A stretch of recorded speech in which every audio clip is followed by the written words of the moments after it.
Good evening, everybody. My name is Karen Crofton. I'm the director of the Catalyze program this year. There's a lot of good universities, a lot of good students, good professors, but what makes one great is community involvement. And so I couldn't ask for anything more than you guys spending your time with us this evening, so thank you so much. As a first startup, before we actually start the program, we'll have our 6 pitches, and then we'll go into a catered reception. I know I kind of cut some people off talking here, so we'll get back to that. But I do have a video from one of our regents, Heidi, you guys might know, is also the founder of Camp Bow Wow. Do I have any dog owners? I think like everyone, right? Because we use Camp Bow Wow. Yeah, so Heidi has a short message, a surprise message from the team. So, yeah. Hi everyone, it's Heidi. I am so excited for all of you. Oh my goodness, these programs are so much work. And I know that they'll make a huge difference. Right now, you may not see it, but as you build your company, as you build your brand, you'll think back to this time with Catalyze CU and think, oh my gosh, what a difference this made in my business and building my brand. So I just want to tell you how excited I am for you. You know, when I started Camp Bow Wow, one of the funniest stories I can remember is I was building out the brand. My little brother was helping me with running the day-to-day operations, and I asked him to wait and not talk to this reporter who was coming by to do a story, that I would chat with him, but I was going to be a little late. So I walk into Camp Bow Wow, all the dogs are hanging out. My brother is yelling at the dogs, "Hey, no humping allowed," to the whole group of dogs. And the reporter's over there and hears him and just looks at me and smiles. And guess what the title of our first article at Camp Bow Wow was? No humping allowed at Camp Bow Wow. It was really funny. Oh my gosh, I have enough stories to fill up a whole book. Wait, I think I did. It's called Tales from the Bark Side. I don't know if it's still on Amazon or not, but it's a fun read. Anyway, congratulations again. I'm so excited to see what you're going to do out in the world and what your business ideas are going to create. And thanks to Karen for having me as a little guest spot here. So go Buffs, and we'll see you soon out in the real world. Yeah, so same rules apply here, no humping in the audience. I wanted to let you guys know we have 6 teams presenting tonight. We did a 12-week accelerator program. This is our culmination, so a ton of hard work went into it. The teams have done a great job. They'd love any of your feedback and contacts as we finish. And actually, Massimo, would you mind, maybe we can start, we'll start first with some opening remarks. Our Associate Dean of Research, Massimo Ludini, and Thank you, Karen, and welcome everybody to this demo day for Catalyze CU. I'm excited to see the 6 teams showcasing their results after a 12-week program here. And I'm here to represent the college, and I can brag about the college as well a little bit. We're a top-tier research university.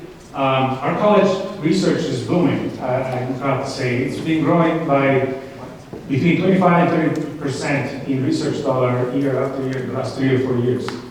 So that makes us really proud. And our success is because we have great talent, but I think the success in research has to account for a couple of things. I think, especially in engineering, you have to have a mind towards application and to translation. So to me, that's the key to the success in research. And that's why entrepreneurship is so important for the college, and that's why we support things like this program, Catalyze CU. Another important aspect of success in research is the ability to go across disciplines and multidisciplinarity. And so cross-functional innovation is a key theme of this program, and so that's why we're also proud to support it. It's something that the college funds and supports, but it's not a college program. It's open to all faculty and students across CU, and that's what makes it successful as well. So in closing, I do want to remind you that we have a number of other programs that are coming up. So the New Venture Challenge is coming up in the spring, so I encourage you to follow that and follow the next iteration or the next Catalyze CU in the summer. And then we have our entrepreneurship is going to organize the entrepreneurial law clinic, and there are community open opportunities, just like, for example, the Atlas BTU. BTU stands for blow things up, I understand. So These are community open events. So I'm looking forward to seeing the demos, and thanks for coming tonight, and thanks for all that you do. And then Karen and Doug are here if you have questions about the program and our entrepreneurship team and what they do for the college and for the community. Thank you. Awesome, thank you, Matt. We have our first company going to be up is Loop Sketch. So I'm going to hand it over to Darren here, and he's going to get us started with the program. Yeah?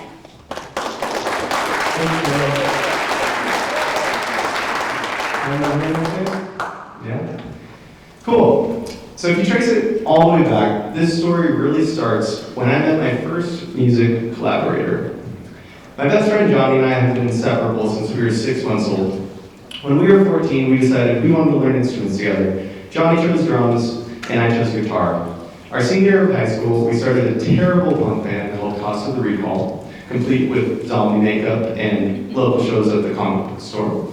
And we were lucky enough to end up at Cal Poly San Luis Obispo together, where we continued to make music. Then something really crazy happened. Life finally took us in 2 different directions. Suddenly I found I didn't have anyone to make music with. I'd sit down and play my guitar, and I'd be completely bored. Yeah, I didn't feel any of the energy or inspiration that I would feel when I made music with Johnny. And it was super isolating. There was a year where I didn't make any music. And so finally Johnny and I decided that we'd start collaborating online. We were really inspired by this band called the Postal Service. They used to physically mail tapes back and forth to record song ideas. And as archaic as that sounds, honestly, the workflow for remote music collaboration hasn't really changed that much since the Postal Service days. We had to resort to emailing tracks back and forth, which was incredibly frustrating and is kind of the industry standard. So I still felt none of the flow that I would feel when I would make music in person.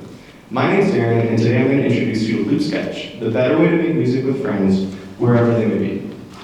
Loop Sketch is a software platform designed for collaborative music making. The focus is on group flow and brainstorming for a remote experience that feels more like an in-person jam session. Users record short loops of music that get shared in real time to build a song layer by layer, section by section. Kind of like a cake. A delicious jam-filled cake. So how does this work? Let's say Johnny, Jasmine, and I live in different parts of the country. I send them a link to a virtual jam room in Loop Sketch, and we get started. Johnny records a drum beat and hits the share button. The beat pops up in his workspace for all of us to hear. So now Jasmine feels some inspiration, records a guitar riff, and hits the share button.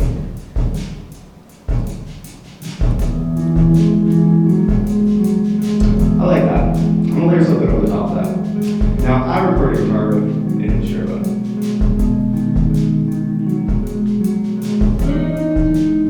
So what this does is break the songwriting process into bite-sized chunks and infuse it with the energy of a jam session. So with just these 3 loops, we've already created a section of the song. What Loop Sketch does is create building blocks for a full song like this verse we just made.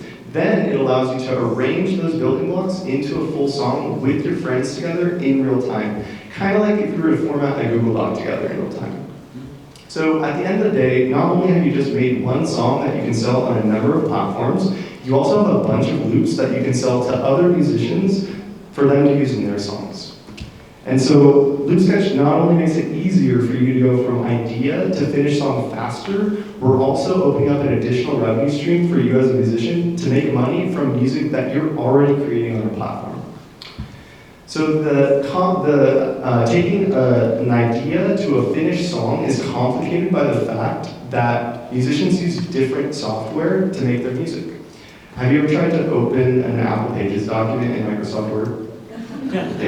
Yeah, so like competing software is just not designed to work collaboratively. What Loop Sketch allows you to do is route your audio directly from whatever digital audio workstation you like, so that somebody using GarageBand could now collaborate with somebody using Ableton. No need to email tracks back and forth like Johnny and I were doing.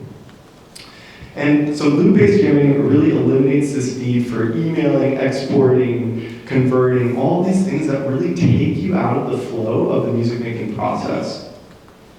So LoopSketch is really creating this new category of music collaboration tool. We're filling the gap between traditional recording software and real-time jamming applications. Thus, we're further lowering the barrier to entry for do-it-yourself artists, which is the fastest growing sector in the music industry. So do-it-yourself artists are realizing they don't need a record label or producers or a studio to make their music. They have everything, all the tools they need in their bedroom.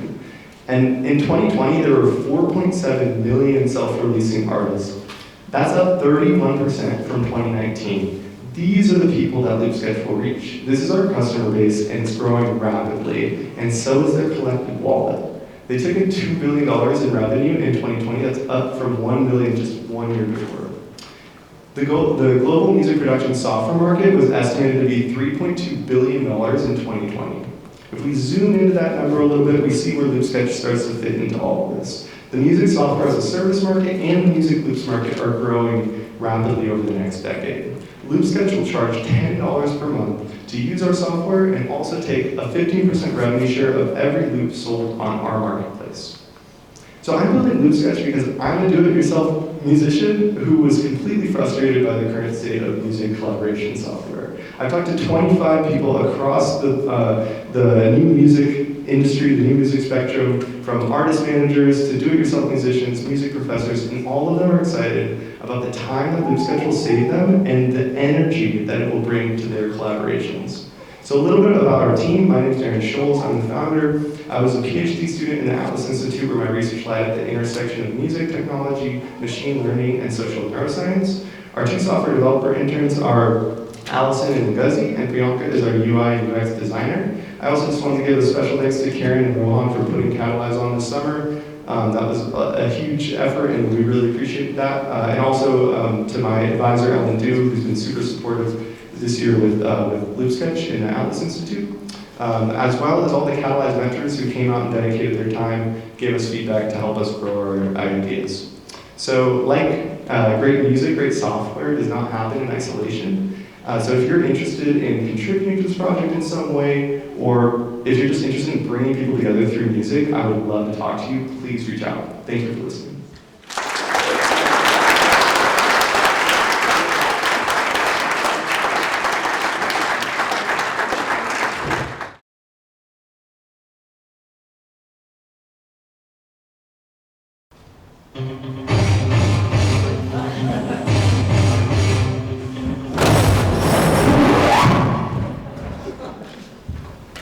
Construction is dangerous.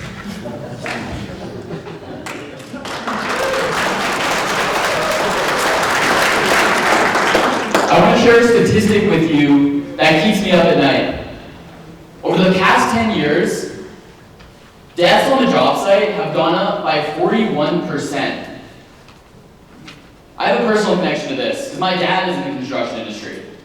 And when he was 23, he was seriously injured in a construction accident. The difference of just a few feet would have killed him. This is the motivation behind our mission at Saris, to make safety easy. To accomplish this vision, we're starting with the biggest and most dangerous piece of equipment on the construction site, the crane. The backbone of any major construction project is the crane. From the team pouring the first slab of concrete to the electrician installing the final antenna on the roof of a skyscraper, everyone depends on the crane company to have their act together. And when they don't, bad things happen. Just a few weeks ago in Germany, a crane tipped over. While they were picking the crane back up and setting it upright, this happened.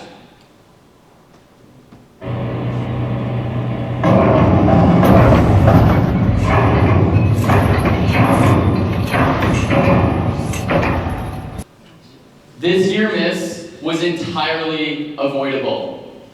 It all starts with careful planning. That's where the lift plan comes in. This document outlines every aspect of a major lift, from the distance objects being lifted to the license that the operator running the crane will have. These documents are an effective tool in reducing risk for everyone on and adjacent to the job site. And construction customers have become increasingly cognizant of this. requiring lift plans on their jobs now more than ever. However, there's a problem. These lift plans take a lot of time. In an industry where time is money, this creates a dangerous incentive to cut corners of the planning phase. So why do these take so long? Well, our customers, typically a sales rep or an estimator in a large construction company, have to juggle numerous tools to hack together one of these plans. This creates numerous opportunities for human error, and it's just plain inefficient. Furthermore, frustrating communication challenges between the numerous stakeholders that must weigh in on one of these plans further complicates the process and leaves them exposed to miscommunications. It's not easy, and safety should be easy. With lives at stake, it is astonishing that there is no purpose-built solution for this problem. Until now. Introducing LiftPro. LiftPro is a comprehensive planning solution that allows a lift planner to put together a plan quickly and accurately. It's the first of its kind in this industry. An end-to-end software to start from a job site where you need to pick something up to actually going to the job site and doing it safely. We're going to use 3D mapping, automated calculations, and remote collaboration tools to accelerate the lift planning process, saving our customers tens of thousands of hours per year. We're charging $99 per lift plan generated, and $7,500 annually for unlimited subscription. And our product doesn't just benefit our customers. While it saves the crane company time, it also reduces the total cost of risk for the general contractor, our customer's customer. This benefits everybody on the job site. Now, we've been getting out of the building and talking to customers. Today, we've completed 70 industry interviews with key industry stakeholders, including safety specialists, insurance companies, and of course, crane companies. And now we have 5 ongoing trials with early adopters who are using our prototype right now.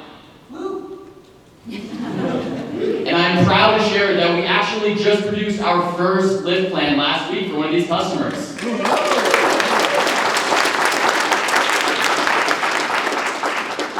And this was his response. Now, we estimate the lift planning market to be approximately $300 million per year. This makes it an ideal beachhead for us to establish trust and credibility within the construction industry. The obvious growth strategy is to go into construction management software. And while this can provide an early exit, we have a bigger vision. It's our mission to make safety easy. And when safety isn't easy, a job site isn't safe. And when a job site isn't safe, it's the commercial insurance industry who pays out. In our conversations with the insurance industry, we've learned that ensuring that their clients are truly adhering to best practices in the field is a major challenge for them. We believe we can bridge this disconnect with technology. In the same way that monitoring driver behavior brings down your auto insurance premiums, monitoring best practices in the field with emerging technology will allow us to bring down the total cost of risk and make safety easy. We're seeking introductions to construction industry professionals and commercial insurance professionals. We're also raising $150,000, and as of this afternoon, we have just under $100,000 in allocation left. We're seeking introductions to angel investors who want to save lives. This is my favorite slide. I am so honored to be joined by 2 incredibly talented and enthusiastic individuals. Linda brings extensive engineering experience from her work at Amazon and NOAA, and Satyam Shukla brings customer service, 3D modeling, and estimation experience from his work at Sunrun.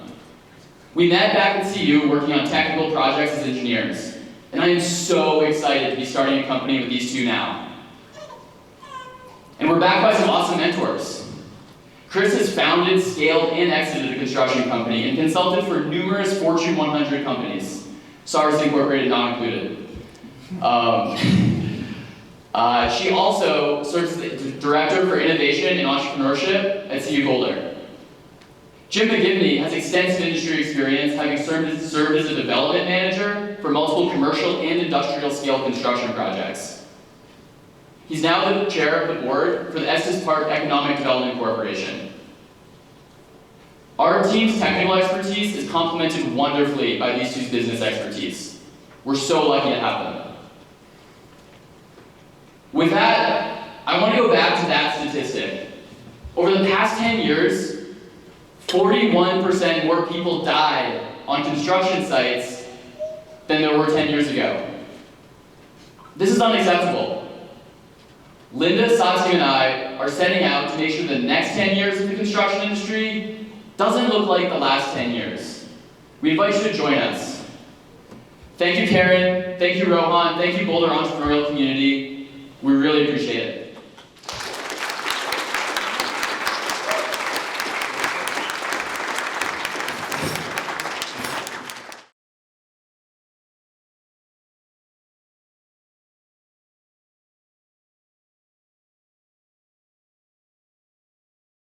Our company's vision is to add a little bit of magic to the skin. And the skin is so important, right? It's the first thing that everybody sees. We want to make the world more magical by making the skin more magical. The way we do that is with technology. So we make products that go in the skin, not on the skin. We make these small particles that are implantable. They're mostly made of a biocompatible polymer, but about 10% or so are these active ingredients that give them their magical powers. What magical powers, you ask? Our first product is a magic tattoo ink that changes color. It changes color in UV light, so it's normally colorless, but when you expose it to an ultraviolet flashlight, the color changes. And other than that, it looks pretty much like a normal tattoo ink and works like a normal tattoo ink. And this color change, we can control how long it lasts. So this particular ink will last for hours or even days if you keep the tattoo ink in the right lighting. But we can force the tattoo ink to change back to colorless with a red light. And so this process is a little bit slow. It takes 20 or 30 seconds or so. And at the demo table, you'll be able to try it out for yourself during the social hour. But I hope you can see that the top of that ink cup is more white now. We also have tattoo inks that change back very quickly. So this next one has been tested in my skin. I have a couple of sample spots of this tattoo ink in my skin that you can't see right now because it's colorless. But when I shine a UV light on my skin, these little blue dots are going to appear. And again, if we wait about 20 seconds or so, this tattoo ink will automatically fade away. And you can just reactivate it and let it fade over and over again. So you can achieve different visual effects with these different deactivation times. Okay, so I know what you're thinking, is it safe? And the answer is yes. We've tested this in my skin, many of these products in my skin, many times over the past couple of years. Dermatologists have checked me out. Everybody says I'm okay. This works exactly like a normal tattoo ink. So we believe it's safe. And in fact, we're PhD level scientists. We've been researching this for 4 years. We know exactly the materials we're putting in these tattoo inks. Unlike normal tattoo inks, most tattoo inks, how many of you have a tattoo? Do you know what your ink is made of? Probably not, right? Most tattoo pigments are borrowed from like print toner and car paint and stuff like that. They're not designed to go in the skin, right? Our inks are. And my co-founder, Jesse Butterfield, is back there. He does a lot of this work. Go, Jesse. Okay. So our market here is obviously the tattoo market. It's over $1 billion market in the US, but the tattoo ink market is a small fraction of that. It's only about $17 million, pretty small market. But it affects almost half of US adults. And Instagram has really changed this industry. Almost all tattoo artists are recruiting clients on Instagram now, which has really driven them to become increasingly kind of competitive and innovative. And so the way tattoo artists attract customers now is to develop lots of different styles, niches. So we help artists solve this problem of differentiating themselves on social media by allowing them to create this kind of mind-blowing content, these mind-blowing tattoos that people have never seen before. So let's take a look at a couple of use cases. One would be like animated body art. So you could have this Cheshire cat, for example, that's visible when you're outside, and when you go inside, the body disappears, right? Or you could actually have reprogrammable body art. So, I think it's my clicker. The tattooing can be colorless, but if you use a UV light, a UV projector, you can project a specific image in it. So one of my heroes is this guy, Richard Feynman. This would be the image that I would project in my skin, but maybe if I got sick of the tattoo, I could just erase it with red light and reprogram it with something else, like Albert Einstein. Okay? Or you could actually use a laser to kind of handwrite on your tattoo, so you could draw sort of doodles on the tattoo, whatever you want, and it's rewritable, it's erasable. So that's the idea. You might want to know who our customer is, and we think the right kind of customer for us is the kind of high-end tattoo artist. This is Bang Bang. He's a celebrity tattoo artist that tattoos folks like Rihanna and LeBron James and Kara here. He's super excited about this ink. He says it's the coolest ink he's ever seen. He thinks every tattoo artist is going to need it. And so people like Bang Bang are our beachhead market because they charge insanely high prices for tattoo inks so they can afford to they charge insanely high prices for their tattoos so they can afford to pay very high prices for their tattoo ink. Another really important reason is that the FDA does not regulate tattoo inks as a cosmetic product to the FDA, and so we can just sell tattoo inks without having any sort of regulatory barriers.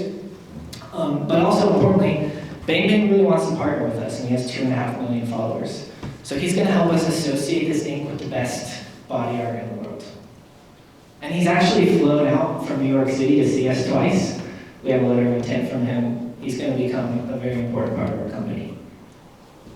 Our competition, you might have heard of like blacklight ink, the kind of ink that glows in the dark. This is not like that, right? This is ink that changes color. You can set it and reprogram it. It's also not like regular tattoo ink. So this is a totally new category of tattoo ink, and we have a provisional patent to protect our IP. Talking numbers, we've raised about $132K for research and development between this accelerator and another accelerator we're participating in. We expect another $35K. We're going to sell this ink for about $100 a package, a single-use package, which is a 50x margin for us. And we want to reach about 200 artists next year. We're going to start selling this ink next year. If each of those artists buys on average 25 packages, that's $500,000. That's a really modest goal. It's less than 1% of tattoo artists doing only 10 to 20 tattoos a year, which is like less than 5% of the tattoos that a normal tattoo artist would do. And it amounts to about 5 liters of ink. So imagine like 5 of those 1 liter bottles. It's not that much ink, right? We can make that in our lab, and we calculate that it would cost us $30,000 to do that. So we already have enough money to kind of generate this first $500,000 of revenue. And we want to take that $500,000 of revenue and grow in the tattooing market, but we also want to use it to fund our transition to the medical aesthetics market, which is a much bigger market. And our opportunity in that market is sun protection. So UV light is responsible for 90% of skin aging, 90% of skin cancer. This guy's face is only wrinkly on one side because he was a truck driver. That was the side of his face facing the window. So you can really see how damaging UV light is. Less than 30% of people wear sunscreen, or wear it correctly anyway, which is why skin cancer is still a growing problem in the US. 1 in 5 people will get skin cancer by the age of 70. And so we have a product that solves this problem because it's like a permanent sunscreen. So it's a one-time procedure that you go through that permanently protects your skin. You don't have to apply it over and over again. It's never sticky or oily. It's completely invisible, but it absorbs a lot of UV light. So the way it works is to capture about 80% of the UV light that enters the skin and just dissipate that energy. So it's like a sort of low-level sunscreen, like SPF 5, but you get it once and you never have to think about it again. So our customer here are people like Jess Oslo. She's a medical esthetician. She says there's a huge market for products like this. People already get procedures that are more painful on their face that don't last as long, and it's a $12 billion market. So if we want to grow to like $1 billion company, this is the route we're going to take. We're going to open up medical spas. We're going to do these UV protective facial procedures. And we think in about 12 years we can grow to $1 billion company if we're successful. But we can't even start until about 6 years from now because that's how long the FDA approval process takes, which is why we're starting in the body art market. Again, the closest competition we have is regular sunscreens. This is a completely new category of sun protectant, but it's also protected by a provision of patent. Okay, so we have a roadmap, we have a plan. We're gonna try to scale up our production late next year and start selling early next year. So this is our ask. If you wanna help us, we just launched our website. We just launched our Instagram. We have like 4 followers. Pull out your phones, follow us, join us. If you know any tattoo artists or people in the tattoo industry, we would absolutely love to talk to them. Please connect us.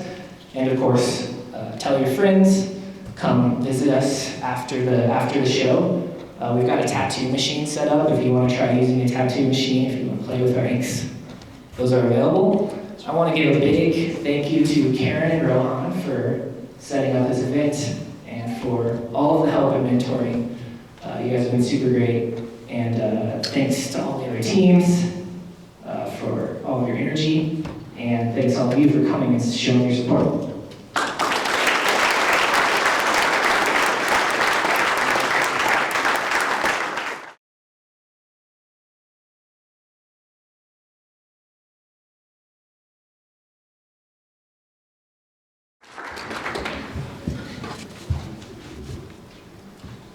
Hello, welcome. Thank you, Rohan and Karen, for producing this. My name is Simon. Up here with me is one of my teammates, Bridger. And this is Louis Latimer, an unrecognized black inventor who worked closely with Thomas Edison to develop the fundamentals of the power grid and also the light bulb. Although Thomas Edison is accredited with the original invention of the light bulb, it was Louis Latimer's inventions that really brought this technology from a marvel of science to a producible, reliable, and scalable product that we see in our everyday lives.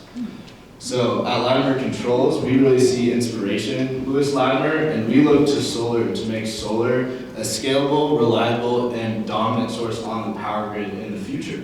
I've been working at the National Renewable Energy Lab for the past 3 years alongside 2 PhD scientists to produce 2 scientific publications, my master's thesis, and a provisional patent on our smart control renewable energy software for solar power plants. This software is going to be really groundbreaking because unfortunately on the grid right now with the technology existing, fossil fuels are still completely essential for operations.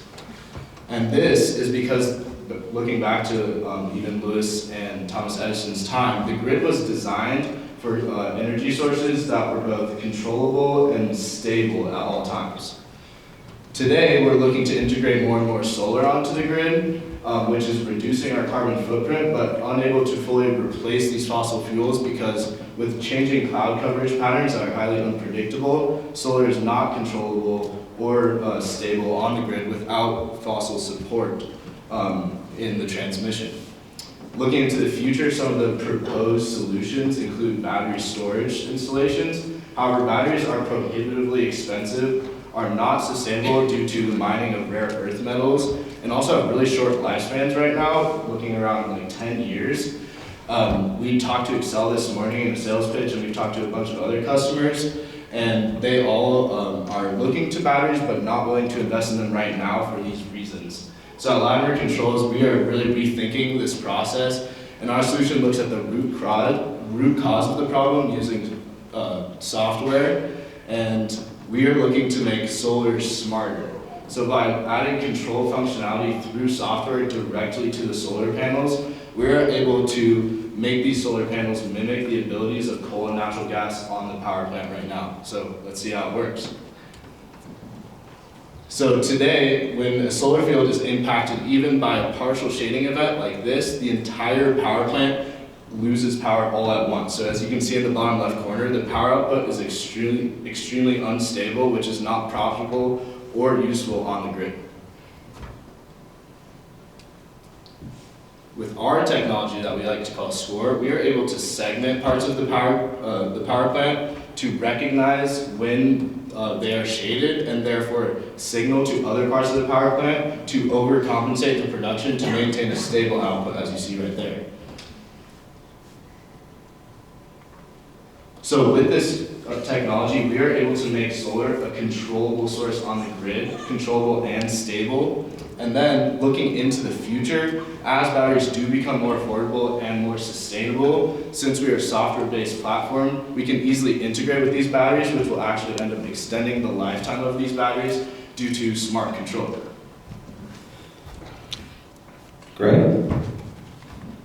So with all those key benefits in mind, that brings us to our mission, which is, much like Louis Latimer, to empower utility solar to become dynamic, reliable, and highly scalable as well. This is especially exciting right now as Colorado plans to double the solar installations from 1,700 megawatts to over 3,600 by just next year. Also, in the last 10 years, the price of these installations has gone down by 85%, making solar power the least costly energy source to put into the power grid.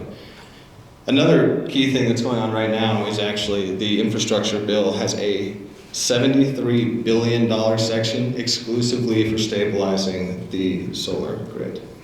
So if we want to meet Joe Biden's 2035 100% renewable deadline, we're going to need technology like ours to make that happen.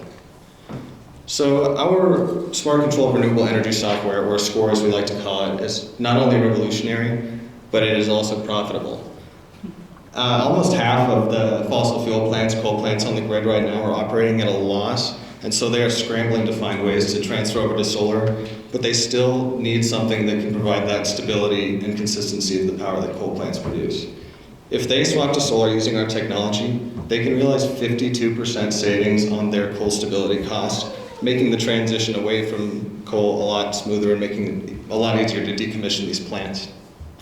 For current solar power plants and proposed and planned ones, we can offer a 30% revenue boost through the ability to now sell their power in real time, which opens up completely new markets which were not available before the ability to stabilize solar. So what is our go-to-market strategy for this technology? It's basically a two-pronged approach. The first thing we're going to do is we're going to start integrating vertically with the current developer ecosystem. That means talking to panel developers, inverter companies, and land developers so that we can really build out a full solution and bring to our customers, which is the utility companies such as Xcel Energy. And once we build out this full solution, we can go to them and sign up a contract and build out a new solar field or integrate with their existing ones. And this will basically allow them to start selling power in real time and create new power purchasing agreements, which were previously impossible. So looking ahead, in the next 9 months, we're planning on finalizing our MVP with select partners in the industry, like we talked about, as well as start a pilot program at either CU Microgrid, CSU Powerhouse, or with Google or IBM. And we'll also use this time to finalize some government grant opportunities we've been working on with the Department of Energy and the National Science Foundation. Looking ahead to next year, we should be ready to launch fully in Colorado with our finalized product and solution. And at this time, we'll start expanding our team to hire embedded systems engineers, software engineers, as well as market analysts. And we'll also be looking for outside capital at this time to help with this expansion.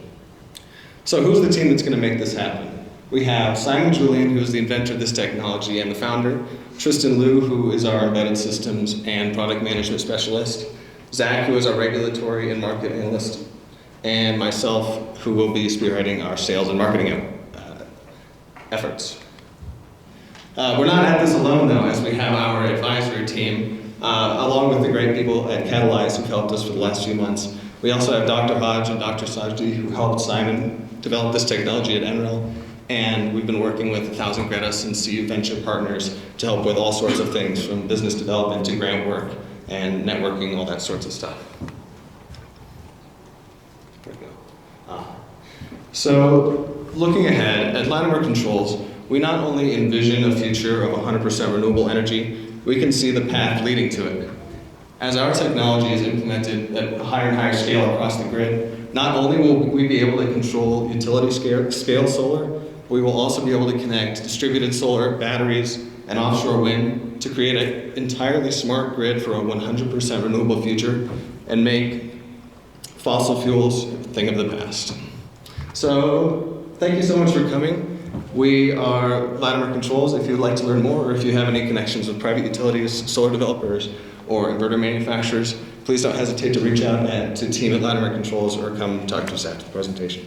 Thanks a lot.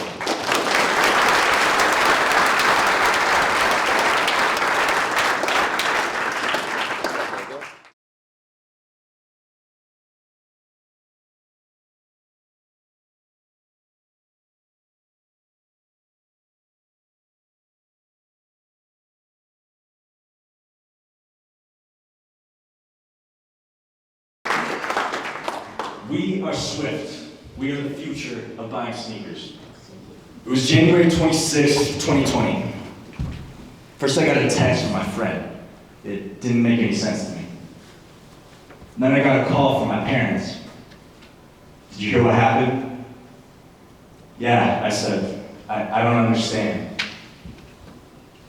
My idol, my muse, Kobe Bryant, along with his daughter Gianna and 9 others, tragically had passed away in a helicopter accident in the LA area. I was mortified. I turned on the news and the stages of grief set in. I cried for hours over my Kobe Bryant books, cards, memorabilia, jerseys, and shoes. Eventually I realized I hadn't eaten yet. I made my way to the Chipotle on 29th Street in my Kobe 11 Elites, Bruce Lee's edition. And I stood solemnly in line as I ordered my food. As I'm checking out, somebody comes up to me and says, "Hey man, I like your shoes," and gives me a huge hug.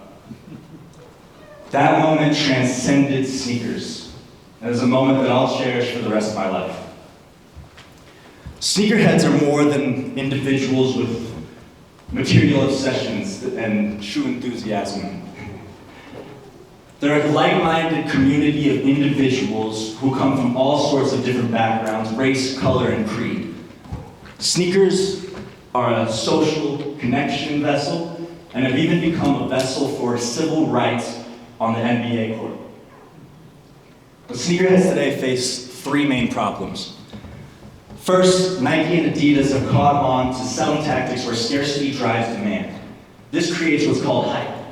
Resellers have caught on to this hype and buy up all of that limited supply using computer hacking programs called bots. They then sell those sneakers on the aftermarket for 2, 3, sometimes even 10-fold of what that sneaker originally retailed at. What is the aftermarket, you might ask? The aftermarket is the resale market of sneakers. StockX, GOAT, and eBay are companies that have made a huge living off of the aftermarket. What they do is they authenticate sneakers for those resellers so that consumers make sure that they are getting authentic goods. This has turned into a $6 billion industry and is projected to grow to $20 billion by 2025. Swift is looking to first attack the domestic online resale market, which is currently valuated at $522 million. Now, how do we plan to do that? The Swift List, the future of buying sneakers. The Swift List is a specialized search engine and price aggregation product that will list all places that you can buy sneakers on the aftermarket. This is a quick product walkthrough. Say this Air Jordan 4 Off-White designed by Virgil Abloh caught our eye immediately. We can see the 3 places that this sneaker is listed: eBay, GOAT, and StockX. We get to choose our size, whether or not it's new or used. Looks like eBay has the best deal, so we're gonna go ahead and click Buy Best Deal. This takes us to a page that lets us know whether or not eBay authenticates the sneakers or not. This is a huge thing for our market. Should we decide to buy the sneaker, we click Buy Now, and that'll take us through to eBay's product page where the consumer can buy that sneaker. Now, say I already know what shoe I want. I'm really into the Nike Air Yeezy 2, so I'm gonna search that in our search function. I don't know about you guys, but I am not on the market for a $5,000 sneaker currently. Just don't have the budget for it, but I'm a huge Kanye West fan. I'm really excited for his album this weekend, so I'm gonna add these to my Swift List. The Swift List will notify me as soon as that price drops across aftermarket retailers. We also have functions added in like filter features, which will let you choose your size, what color you want the shoe, and what price range you're looking at. In the future, we hope to implement trade valuator features along with sneaker recognition AI. Oops. How do we make money? Big question. Swift will make money through affiliate links where we get a 1 to 3% kickback of every sale that's driven through our site. These programs are already set up from our partners like StockX, GOAT, and eBay. We've done some research and found that that the average sneakerhead buys about 6 pairs a year at $180 a pair. This will give us an annual revenue per customer of about $17. We do have some direct competitors further validating our idea, as well as some indirect competitors like Google and Facebook Marketplace. But these indirect competitors are just a little too broad to serve our niche properly. We've talked to multiple industry experts at Nike, Adidas, and Reebok. Specifically, we had the chance to talk to Isaiah Moore, the head of digital analytics at Nike, who told us that it's a huge market and everybody can grab a piece of the pie. We also had the privilege to talk to Dominique Debnam, the senior director of fitness and tennis footwear at Nike, who gave us some insight on our differentiator and said that we need to find that visceral thing that we're selling, and that's community. We plan to do that through content creation. We've already started recording a podcast called Swiftery that discusses the history of particular sneakers, and have started to build a blog that is tentatively titled Swift Life, where we will have content pushed through there, as well as an open source database for all of our Swift users to contribute so that we can find the rarest of the rare sneakers and make sure they are accounted for in our product. Through our customer discovery, we found that this community is super trend-focused, expressive, easily influenced, and enjoy adjacent markets like hip-hop and skateboarding.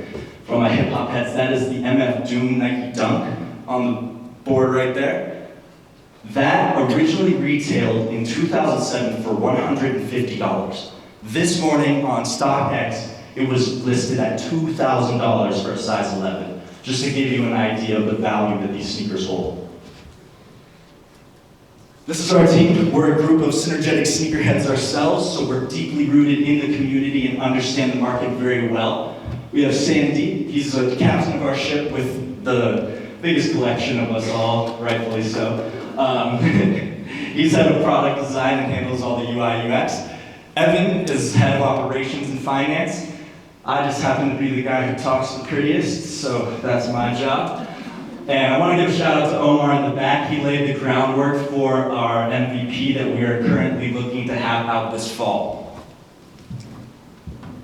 We're currently looking for anybody with connections at StockX, Go, and eBay so that we can discuss access to APIs as well as negotiating higher kickback percentages as we gain more traction and drive more traffic to their site. For everybody that joins the Swift list at our booth today, we have a t-shirt for you. First come, first serve on that. We want to thank you guys for your time today. We really appreciate you. And we hope that you join the future of buying sneakers. Thank you.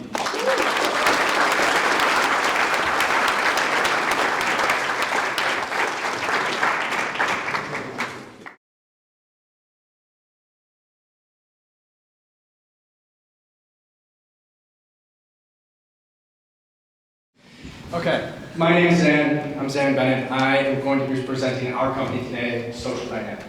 We're a creative consulting agency that helps companies make the world a better place while making more money doing it. I want to start with asking each and every one of you a question. What are you passionate about? Think to yourself, what is it something that drives you? Something that you care about, that you wake up in the morning to do? It could be your family. It could be your job. It could be an activity that is important to you. And I want you to hold on to that for me, because we're going to come back to it. And if you will, I'd like the opportunity to tell you about something that I'm passionate about. Okay, so it starts with a story.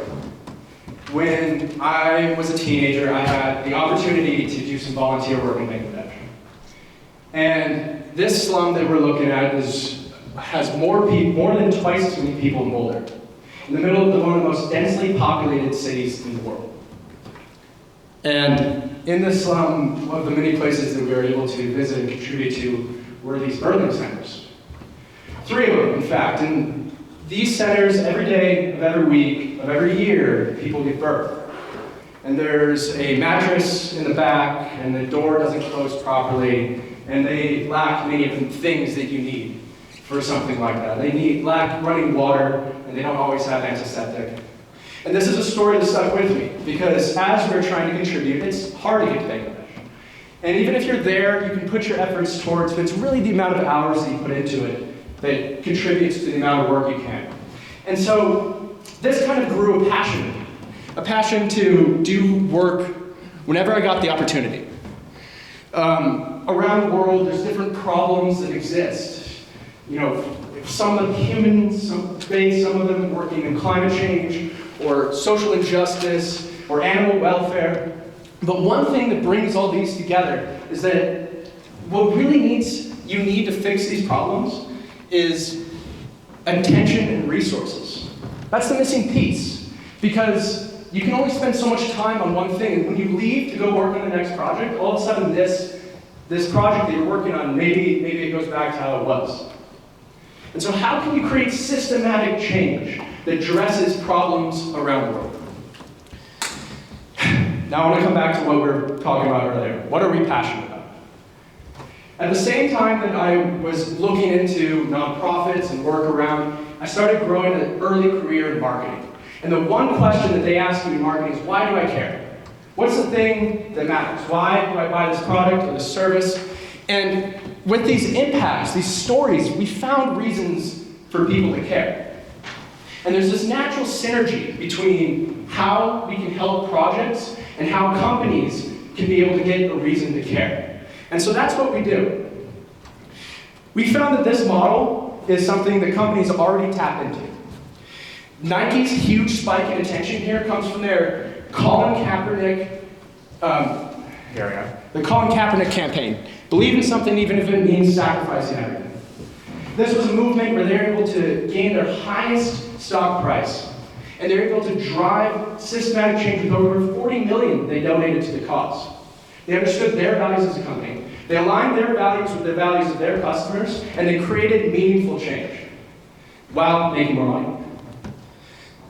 Patagonia has done this from the beginning. A number of companies have done this. We're in the business to save our home planet. They can offer a premium priced product because people like what they stand for. And even companies like Ben & Jerry's, something that to many of us we may consider product focus, have found that some of their most viral content comes from standing behind an issue and figuring out ways to solve problems. We work in social impact campaigning as consultants and strategists. We work in spaces like climate change, inequality, and social justice, just to name a few. And how it works is we create these goodwill strategies with the company. We develop the media and content around it so that the storytelling is a key piece, and then we distribute them through multiple channels, including influencer marketing. To name a few of the projects that we've had the honor of working with in our short tenure, one is being able to provide hot meals for doctors and nurses during the long hours they worked saving lives during COVID for an entire hospital. We're able to drive resources and funding towards a school in Tanzania, which will be breaking ground this year. There's also a project here at CU Boulder, Mission Zero, that we're working with right now, so that every student and professor and faculty member who has an idea about how they can make an impact in the science or the storytelling behind climate change will have the platform to talk about their project and the funding to make it happen. And the last one that I'll discuss briefly is we've worked with a Stanford-based startup that's working on curing age-related diseases. And once that they get FDA approved, they will be saving millions of lives around the world. We've helped companies raise millions of dollars. We've had advertising stunts go around the world, and we've launched dozens of companies and new products in our short tenure. This is the powerhouse team that's made it happen. We've got expertise in marketing, in strategy, operations, videography. What binds us all together is experience and interest in making the world a better place. We today are looking for people to join our team. We're looking for opportunities at the next connection of a company that we might work with. And we're looking for advice and mentorship from a wealth of knowledge that sits before us. I want to thank Karen, and I want to thank Rohan, and I want to thank a number of people in this room who have made this a reality for us. And this is only the first step. I'm excited about where this is going, because a year from now or 5 years from now, who knows how big of an impact that we can make with the right companies in the right space. The world is changing companies, and companies are changing the world, and I want to thank each and every one of you. Appreciate it.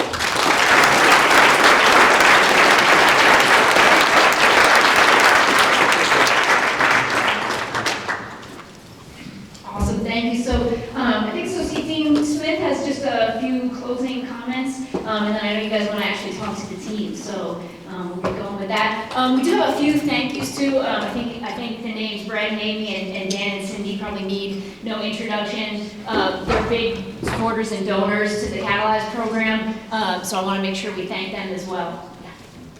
Thanks, Karen, and thanks to you for organizing all this. And thanks to all of you for coming and making it happen tonight. It was just 8 years ago, spring of 2014, that I guess that's 7 years ago. This is the 8th program, actually, so it started in 2014.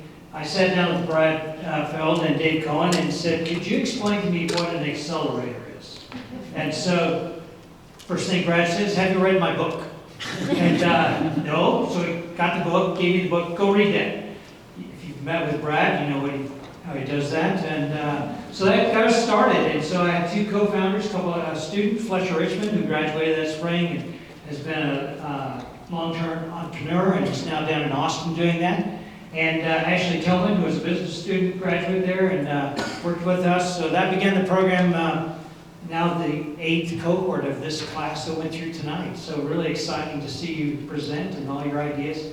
Continues to astonish me the innovation that comes out of our university and the ideas that come forward. And as Karen mentioned, some of those that we've seen come through and last and really persevere in what they're doing. There's many more. We've had over 50 companies go through our accelerator, and it's just amazing to see how many have gone on. And many of the participants, their companies didn't last, but they have continued to make big differences in the entrepreneurial community. So it's a rich history, and we hope to continue with that history.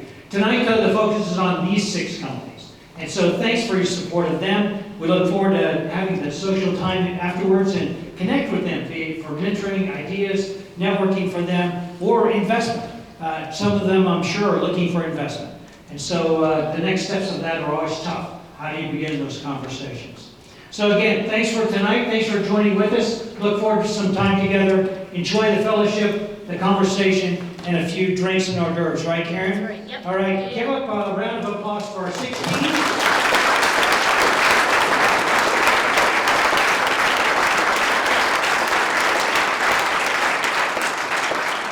Karen and Rohan, who were our program managers this summer, and what they did. Thank you again for that. Thank you, guys.